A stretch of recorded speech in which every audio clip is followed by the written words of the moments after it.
आज है 26 फरवरी 2026 दिन गुरुवार। आइए जानते हैं आज दिन भर भारतीय बाजार में क्या हुआ। बाजार बंद होने के बाद किन स्टॉक को लेकर बड़ी खबरें आई हैं जिन पर निवेशकों को नजर रखनी चाहिए। अगर आपको वीडियो अच्छी लगे तो इसको लाइक जरूर कर दीजिए। आज बाजार का हाल ऐसा रहा जैसे मैच आखिरी ओवर तक फंसा हो। सेंसेक्स सिर्फ 27 अंक गिरकर 82,249 पर बंद हुआ, जबकि निफ्टी हल्की बढ़त के साथ 25,497 पर क्लोज हुआ। यानी ऊपर नीचे काफी हुआ, लेकिन अंत में बड़ी तस्वीर लगभग सपाट ही रही। बाजार को संभालने का काम बड़े दिग्गज शेयरों ने किया। ICICI bank, Reliance industries, SBI और आइशर मोटर्स जैसे हेवी वेट शेयरों में आई खरीदारी की वजह से इंडेक्स ज्यादा टूटने से बच गए, वरना दिन में दबाव साफ दिख रहा था। असली ताकत ब्रॉडर मार्केट में नजर आई, जहां मिड कैप इंडेक्स करीब 392 अंक चढ़ गया। जब मिड कैप शेयर मजबूत चलते हैं तो इसे बाजार की अंदरूनी मजबूती माना जाता है, यानी निवेशक सिर्फ बड़े शेयरों पर ही नहीं बल्कि दूसरे सेक्टरों में भी भरोसा दिखा रहे हैं। डिफेंस सेक्टर में जबरदस्त तेजी रही, क्योंकि भारत इजराइल डिफेंस डील की संभावनाओं ने माहौल पॉजिटिव बना दिया। डेटा पैटर्न्स करीब 6% चढ़ा और तेजस नेटवर्क्स लगभग 17% उछल गया। खासकर 5G ऑर्डर की खबर के बाद पैसा तेजी से इन शेयरों में गया। ऑटो सेक्टर में टाटा मोटर्स पीवी करीब 3% चढ़कर निफ्टी का टॉप गेनर बना, क्योंकि कंपनी की गाड़ियों की रजिस्ट्रेशन ग्रोथ मजबूत रही। वहीं फार्मा में तस्वीर मिक्स रही। मैनकाइंड फार्मा करीब 12% चढ़ा, लेकिन कमजोर नतीजों के बाद सनोफी इंडिया लगभग 3% गिर गया। कुछ शेयरों में खबर के दम पर तेज रिकवरी भी देखने को मिली। चोलामंडलम इन्वेस्टमेंट में मैनेजमेंट से जुड़ी खबर आई कि वेलायन सुब्बैया कंपनी नहीं छोड़ रहे और स्टॉक अपने निचले स्तर से करीब 7% उछल गया, जो दिखाता है कि बाजार अभी भी खबरों पर तेज रिएक्ट कर रहा है। टेक्निकल नजरिए से देखें तो एक्सपर्ट मानते हैं कि निफ्टी अभी भी पूरी तरह मजबूत स्थिति में नहीं है। इंडेक्स 21 EMA यानी 21 दिन के औसत के ऊपर टिक नहीं पा रहा और RSI जैसे इंडिकेटर में भी कमजोरी दिख रही है, जिससे साफ है कि फिलहाल दमदार तेजी की ताकत नहीं बनी है। नीचे की तरफ 25,300 का स्तर अहम सपोर्ट माना जा रहा है, यानी अगर ये टूटा तो दबाव बढ़ सकता है। वहीं ऊपर 25,550 से 25,600 के बीच रेजिस्टेंस है, जहां पहुंचकर बाजार को बार बार रुकावट मिल रही है। करेंसी मार्केट में रुपया डॉलर के मुकाबले करीब 90.88 के स्तर पर हल्की मजबूती के साथ दिखा, लेकिन बड़ी दिशा अभी साफ नहीं है। ग्लोबल स्तर पर यूएस ईरान वार्ता और जियोपॉलिटिकल तनाव को लेकर अनिश्चितता बनी हुई है, इसलिए रुपया फिलहाल सीमित दायरे में घूम रहा है। LKP सिक्योरिटीज के मुताबिक अगर यूएस और ईरान के बीच तनाव बढ़ता है तो बाजार और रुपये दोनों पर दबाव आ सकता है। फिलहाल 91.25 का स्तर सपोर्ट और 90.50 का स्तर रेजिस्टेंस माना जा रहा है, यानी रुपया इसी रेंज में ट्रेड करता दिख रहा है। कॉमर्स मिनिस्टर पीयूष गोयल ने US commerce secretary Howard Lutnick और US ambassador to India Sergio Gor से मुलाकात कर भारत अमेरिका व्यापार को और मजबूत करने पर चर्चा की।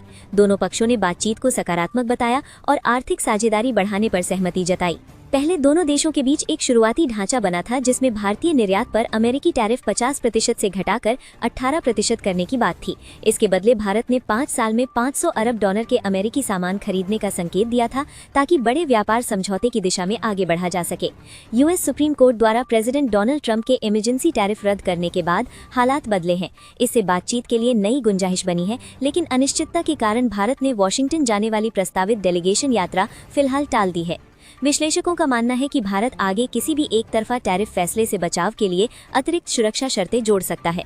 फाइनेंस मिनिस्टर निर्मला सीतारमण ने कहा है कि पूरे असर का आकलन अभी जारी है और भारत संतुलित रणनीति के साथ आगे बढ़ेगा।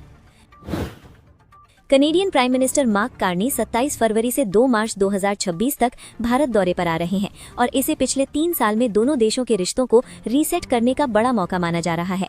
सितंबर 2023 में खालिस्तान नेता की हत्या के आरोपों के बाद रिश्ते बिगड़ गए थे और फ्री ट्रेड एग्रीमेंट की बातचीत भी रुक गई थी, लेकिन अब माहौल फिर से संवाद की ओर बढ़ता दिख रहा है।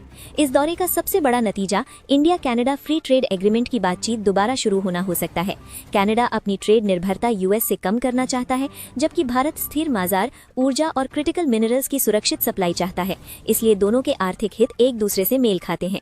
2025 में दोनों देशों के बीच व्यापार करीब 7.8 अरब डॉलर तक पहुंचा, जिसमें भारत ने लगभग 4.5 अरब डॉलर का निर्यात किया और कनाडा ने करीब 3.3 अरब डॉलर का। दोनों देश अलग अलग तरह के सामान का व्यापार करते हैं, इसलिए अगर FTA होता है तो कृषि, क्लीन एनर्जी और मिनरल्स जैसे क्षेत्रों में व्यापार और निवेश तेज हो सकता है। इस दौरे में लंबी अवधि के यूरेनियम सप्लाई समझौते पर भी प्रगति संभव है, जो भारत के न्यूक्लियर पावर सेक्टर के विस्तार के लिए अहम होगा। पीएम नरेंद्र मोदी और मार्क कार्नी के बीच होने वाली बातचीत का मकसद भविष्य उन्मुख साझेदारी। आज सबकी नज़र एआई सेक्टर पर थी, क्योंकि देर रात एनवीडिया के नतीजे आने थे। उम्मीद थी कि अगर नंबर कमजोर आए तो एआई बबल की कहानी शुरू हो सकती है, लेकिन कंपनी ने अनुमान से बेहतर प्रदर्शन किया और बाजार की बड़ी चिंता फिलहाल टल गई। रेवेन्यू 66.2 बिलियन डॉलर के अनुमान के मुकाबले 68.1 बिलियन डॉलर रहा। डेटा सेंटर रेवेन्यू और प्रति शेयर कमाई भी अनुमान से ज्यादा आई। साथ ही अगले क्वार्टर के लिए 78 बिलियन डॉलर रेवेन्यू की गाइडेंस दी गई, जो बाजार के अनुमान से काफी ऊपर है। यानी कंपनी आगे भी मजबूत ग्रोथ का भरोसा जता रही है। कंपनी के ब्लैकवेल एआई चिप्स की डिमांड मजबूत बनी हुई है। हालांकि चीन से जुड़े एक्सपोर्ट नियमों के कारण वहां से ज्यादा उम्मीद नहीं रखी गई है। कुल मिलाकर अभी तक ऐसा कोई संकेत नहीं है कि एआई सेक्टर में बड़ा बबल फटने वाला है, और बाजार की दिशा अब आगे आने वाले ग्लोबल डेटा और घटनाओं पर निर्भर करेगी। अगली खबर, अगर आप फ्लाइट टिकट बुक करने के 48 घंटे के अंदर उसे कैंसिल या मॉडिफाई करते हैं तो आपको अतिरिक्त चार्ज नहीं देना पड़ेगा। हालांकि कुछ शर्तें लागू रहेंगी। डीजीसीए ने रिफंड से जुड़े नियमों में बदलाव किया है, ताकि यात्रियों को ज्यादा राहत मिल सके और छोटी गलती या प्लान बदलने पर भारी पेनाल्टी न देनी पड़े। अगर टिकट एयरलाइन की वेबसाइट से सीधे खरीदा गया है और 24 घंटे के अंदर नाम में गलती बताई जाती है तो एयरलाइन कोई अतिरिक्त शुल्क नहीं ले सकती। साथ ही अगर टिकट ट्रैवल एजेंट या पोर्टल से खरीदा गया हो तब भी रिफंड की जिम्मेदारी एयरलाइन की ही होगी और उन्हें 14 कार्य दिवस के अंदर पैसा वापस करना होगा। अगली खबर LTI माइंडट्री से जुड़ी है, जिसने एनवीडिया के साथ मिलकर भारत के टैक्स सिस्टम को आधुनिक बनाने की जिम्मेदारी ली है। ये काम central board of direct taxes के इनसाइट 2.0 प्रोग्राम के तहत अगले 7 साल तक चलेगा, जिसका मकसद टैक्स प्रशासन को ज्यादा स्मार्ट, पारदर्शी और टेक्नोलॉजी से मजबूत बनाना है। इस प्रोजेक्ट में कंपनी एक सुरक्षित क्लाउड प्लेटफॉर्म तैयार करेगी, जो एनवीडिया की AI इंफ्रास्ट्रक्चर पर आधारित होगा। आसान भाषा में कहें तो आर्टिफिशियल इंटेलिजेंस के जरिए टैक्स डेटा का तेज विश्लेषण होगा, अधिकारियों को रियल टाइम जानकारी मिलेगी और नोटिस, केस ट्रैकिंग व हेल्प डेस्क जैसे काम काफी हद तक ऑटोमेट हो जाएंगे। कंपनी का ब्लूवर्स प्लेटफॉर्म इस पूरे सिस्टम की दिमाग की तरह काम करेगा, जो अलग अलग लेयर पर AI को जोड़कर काम करेगा। इससे smart citizen portal, automated notice और कैंपेन मैनेजमेंट, बेहतर केस ट्रैकिंग और AI आधारित हेल्प डेस्क जैसी सुविधाएं मिलेंगी, जिससे आम टैक्स पेयर को भी फायदा होगा। आज औरोबिंदो फार्मा के शेयर करीब 2% तक चढ़े, क्योंकि इसकी सब्सिडियरी यूजिया फार्मा स्पेशलिटीज को US FDA से एवरोलिमस टैबलेट्स के लिए फाइनल मंजूरी मिल गई है। ये दवा ज़ोट्रिस का जेनेरिक वर्जन है और इसे वित्त वर्ष 2027 की पहली तिमाही में लॉन्च करने की योजना है। लॉरस लैब्स पिछले 12 महीनों में करीब 100% चढ़ चुका है और मोतीलाल ओसवाल का मानना है कि आगे भी इसमें बढ़त की संभावना है। ब्रोकरेज का अनुमान है कि कंपनी इस अवधि में लगभग 16% सालाना औसत ग्रोथ की उम्मीद जताई जा रही है। जिंदल पॉलीस्लिम्स को NCLAT से झटका लगा है, क्योंकि उसकी वो अपील खारिज कर दी गई जिसमें उसने क्लास एक्शन केस को चुनौती दी थी। माइनॉरिटी शेयर होल्डर्स ने आरोप लगाया है कि प्रमोटर से जुड़ी कंपनियों को फंड ट्रांसफर करने से करीब 2000 करोड़ रुपए का नुकसान हुआ है और अब ये मामला आगे कानूनी प्रक्रिया में चलेगा। फिजिक्स वाला के शेयरों में लगातार दबाव देखने को मिल रहा है और स्टॉक लगभग 3% नीचे ट्रेड करता दिखा। कंपनी का मार्केट कैप अब करीब 25,451 करोड़ रुपए रह गया है, जो इसकी लिस्टिंग वैल्यू 45,975 करोड़ रुपए से काफी कम है और टेक्निकल चार्ट पर स्टॉक अपने शॉर्ट टर्म एवरेज से नीचे और ओवरसोल्ड जोन में है, जहां RSI 27.4 के स्तर पर है। हालांकि कंपनी के को फाउंडर प्रतीक महेश्वरी ने पहले कहा था कि अगले 12 महीनों में कंपनी प्रॉफिटेबल बनने का लक्ष्य रखती है। लिस्टिंग के बाद कंपनी ने दक्षिण भारत में विस्तार, 11 भारतीय भाषाओं में मजबूत पकड़ और नए एग्जाम कैटेगरी में एंट्री की योजना भी बताई थी। अर्बन कंपनी के शेयर लगातार छठे सत्र में गिरावट के साथ लगभग अपने EPO प्राइस 103 रुपए पर आ गए हैं। लिस्टिंग के बाद स्टॉक 201.18 रुपए तक पहुंचा था, लेकिन अब अपने उस हाई से करीब 46% नीचे फिसल चुका है और लगभग 106 रुपए के आसपास ट्रेड कर रहा है। मार्च में कंपनी के लिए 2 बड़े लॉक इन खत्म होने वाले हैं, जिससे बड़ी संख्या में शेयर ट्रेडिंग के लिए खुलेंगे। 5 मार्च को करीब 70 लाख शेयर और 17 मार्च को लगभग 66% इक्विटी बाजार में ट्रेड के लिए पात्र होगी। हालांकि इसका मतलब ये नहीं कि सारे शेयर बिकेंगे, बल्कि सिर्फ बेचने की अनुमति मिलेगी। बंधन बैंक के लिए अहम अपडेट ये है कि SBI म्यूचुअल फंड को RBI से बैंक में 9.99% तक हिस्सेदारी खरीदने की मंजूरी मिल गई है। ये मंजूरी 1 साल तक वैध रहेगी और शर्त यह है कि फंड की कुल हिस्सेदारी कभी भी 9.99% से ज्यादा नहीं होनी चाहिए और अगर ये 5% से नीचे जाती है तो दोबारा बढ़ाने के लिए नई मंजूरी लेनी होगी। दिसंबर 2025 तक बंधन बैंक लिमिटेड में प्रमोटर्स की हिस्सेदारी करीब 40% थी, जबकि म्यूचुअल फंड्स की कुल हिस्सेदारी 11.79% रही। इनमें SBI बैलेंस्ड एडवांटेज फंड के पास अकेले 3.45% हिस्सेदारी थी, जो अब संभावित बढ़ोतरी के चलते निवेशकों की। हिंदाल्को इंडस्ट्रीज ने आलू केम कंपनीज इंक के अधिग्रहण को लेकर अमेरिका की CFIUS कमेटी में पहले शॉर्ट फॉर्म और फिर लॉन्ग फॉर्म फाइलिंग की थी, लेकिन अमेरिकी सरकार के आंशिक शटडाउन के कारण समीक्षा की तय समय सीमा फिलहाल रोक दी गई है, जिससे ये अधिग्रहण प्रक्रिया अस्थायी रूप से अटक गई है। इंडियन ऑयल कॉरपोरेशन लिमिटेड की बोर्ड बैठक 6 मार्च को होने वाली है, जिसमें मौजूदा वित्त वर्ष के लिए दूसरे अंतरिम डिविडेंड पर विचार किया जाएगा, यानी निवेशकों के लिए डिविडेंड को लेकर एक संभावित ट्रिगर सामने है। जियो फाइनेंशियल सर्विसेज ने अपनी सब्सिडियरी जियो क्रेडिट लिमिटेड से 3.35 करोड़ शेयर करीब 1999 करोड़ रुपए में खरीदे हैं। ये फंड जियो क्रेडिट लिमिटेड अपने बिजनेस ऑपरेशंस में इस्तेमाल करेगी, जिससे ग्रुप के अंदर कैपिटल स्ट्रक्चर को मजबूत करने की रणनीति साफ दिखती है। इंजीनियर्स इंडिया ने वित्त वर्ष 2025-26 के लिए ₹5 फेस वैल्यू पर 1.50 रुपए प्रति शेयर का दूसरा अंतरिम डिविडेंड घोषित किया है। ये फैसला 26 फरवरी की बोर्ड बैठक में लिया गया, जिससे PSU स्पेस में डिविडेंड चाहने वाले निवेशकों की नजर इस स्टॉक पर रहेगी।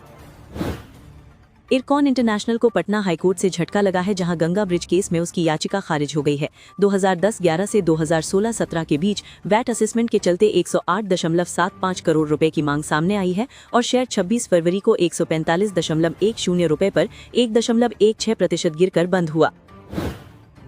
ब्रिगेड एंटरप्राइजेज ने प्राइमस सीनियर लिविंग के साथ मिलकर दक्षिण भारत में 3 सीनियर हाउसिंग प्रोजेक्ट लॉन्च करने की योजना बनाई है, जिनकी संभावित ग्रॉस डेवलपमेंट वैल्यू करीब 750 करोड़ रुपए है।